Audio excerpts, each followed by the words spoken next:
Hey everyone, and welcome back to the channel. Today, we're tackling a topic every property owner needs to know about: real property tax, or as many of us call it, AMI. If you own a house, a condo, or even just a piece of land, this video is for you. So, what exactly is it? Simply put, real property tax is a tax you pay every year to your local government, to your city or municipality, for any property you own. So, who's responsible for paying it? The bill goes to the registered owner of the property. If you're in the process of buying a property under a contract or managing an estate, the responsibility falls on you. Now for the big question: how is it calculated? The formula is your property's assessed value multiplied by the tax rate. Let's break that down.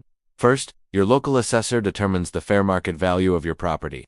This is then multiplied by an assessment leveler, percentage set by law, to get the assessed value. For example, if your land has a market value of 1 million pesos and the assessment level is 20%, your assessed value is 200,000 pesos. Next, we apply the tax rate.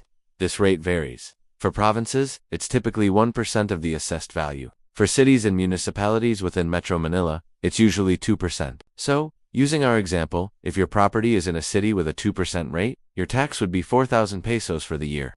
But wait, there's one more thing: the Special Education Fund, or SEF. An additional 1% is automatically added to your tax bill to support public schools. So, that 4,000 pesos becomes 6,000 pesos in total. When do you need to settle this? The main deadline is January 31st each year. However, you have options. You can pay it in full or in 4 quarterly installments due at the end of March, June, September, and December. Here's a great tip: many local governments offer a discount, sometimes up to 20%, if you pay the entire year's tax early. Check with your city hall for their specific promotions. On the flip side, paying late incurs a penalty of 2% interest per month, so try to be on time. You can pay at your city or municipal treasurer's office.